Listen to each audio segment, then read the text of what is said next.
আপনি কি মুখ খা খোৱা কথা কয় মোক কিবা গৰু বুলি ভাবছে নেকি আপনি মৌজি আন মই পাহৰিয়ে গৈছিলো তুই যে মানুহ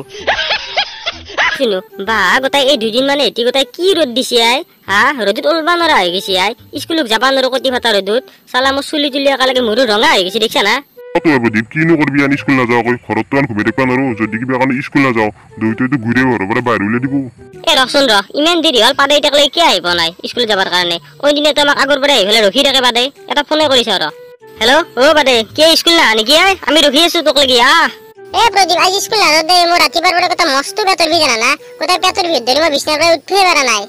তই স্কুল আহিব নোখোজা তাকে নকৰা আজি স্কুলত হোমৱৰ্ক ধৰিব তই হোমৱৰ্ক কমপ্লিট কৰা নাপাওঁ সেইকাৰণে নাহা বুলি কৈছে এ নহয় প্ৰদীপ সঁচা কৈছো আজি মস্ত পেটৰ বিষ এ তই সঁচা কৈছা নাই মিছা কৈছা মই নাজানো দে তোৰ একদিন মূৰৰ বিষ একদিন পেটৰ বিষ একদিন ভৰিৰ বিষ চালা থাক তে আন আমি যাওঁ দে স্কুল কি পাদে নাই নেকি আজি স্কুলত বাদ দিয়ে তাৰ কথা তাৰ বাহানা বাৰান্তে যাব জীৱনটো দে আমি যাব স্কুল আমিতো স্কুল যামেই ৰ এ ৰচোন ৰ মোৰ মনত এটা ভাল বুদ্ধি আছে এই বুদ্ধিতে আজি পাদাক শিক্ষা দিব লাগব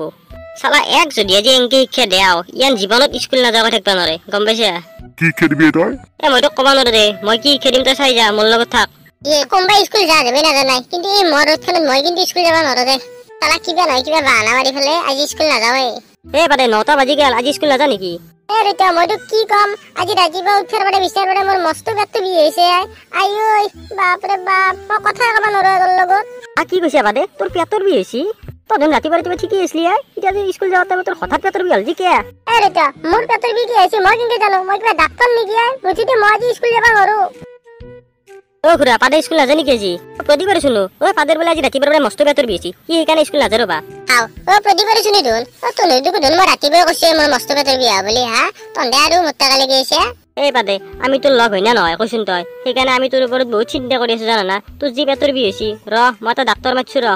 আহি আছে ৰ ডাক্তৰ ৰ মই মাতি দিছো তোৰ বা কিয় পেটৰ বিষ হৈছে চব গম পাবি দে চালা এই গছবোৰকেইটা মোক মাৰিব খুজিছি এ প্ৰদীপ তোক ডাক্তৰৰ ওচৰত কোনে গৈছিলে হা তই মোৰ কাৰণে ইমান কষ্ট কিয় কৰিব লাগে এ একো নহয় দে আমি যি অলপ তোৰ কাৰণে যদি কষ্ট কৰিলো দে আন ৰ মই ডাক্তৰটো মাতি দিছো এ কলিতা আহক এফালে সোনকালে অ প্ৰদীপ কোৱা কোনটো পেচেণ্ট কাৰ পেটৰ বিষ হৈছে নো ঐ এনে চালা সঁচা ডাক্তৰ মাতিছে এই মূল্য দে আজি শেষ এ কলিতা তোমাৰ পিছফালে যি বিছনাত বহি আছে এই সেইটোৱে তাৰে আজি পেটৰ বিষ হৈছে চাই দেখোন একবাৰ চাক চাকে সেইটো অ ভাইটি তোমাৰে পেটৰ বিষ হৈছে নেকি অ ছাৰ মোৰে পেটৰ বিষ হৈছে ৰব মস্ত হয় নেকি তুমি যোৱাকালি কিবা ঘাঁহ চাহ পাত চাত কিবা নাখাব লগা বস্তু খাইছ নেকি এ ছাৰ আপুনি পাগলা চাগলা হলাক নেকি আপুনি কি মোক খা খোৱা কথা কয় মোক কিবা গৰু বুলি ভাবছে নেকি আপুনি মৌজি আন মই পাহৰিয়ে গৈছিলো তুই যে মানুহ মই গৰুৰে ডাক্তৰ কি কৈছে ছাৰ আপুনি গৰুৰ ডাক্তৰ তো মই গৰুৰে ডাক্তৰ কিন্তু গৰুৰ ডাক্তৰ হলে কি হল মই ডাক্তৰে না মই গৰু মানুহ চব চাব পাৰো এই ডাক্তৰে কিবা পাগলা চাগলা হলাক নেকি ৰাতিপুৱা ৰাতিপুৱা তিৰি চিৰি গালি খাই আছে নেকি ভাইটি তোমাৰ পেটৰ বিষ হৈছেতো ছাৰ এ প্ৰদীপ মোৰ পিছফালে যি বেগখনত গৰুক দিয়া 4 নম্বৰ বেজিটো আছে সেই বেজিটো লৈ আছোন ছাৰ আনি আছো ৰবা ভাইটি 2 মিনিট ৰবা কি কৈছে ছাৰ আপুনি মোক গৰুক দিয়ে বেজি দিব মই স্কুল যাওঁ দে মোৰ আজিৰ পৰা একদিনো পেটৰ বিষ নহয় দে মই যাওঁ দে যাওঁ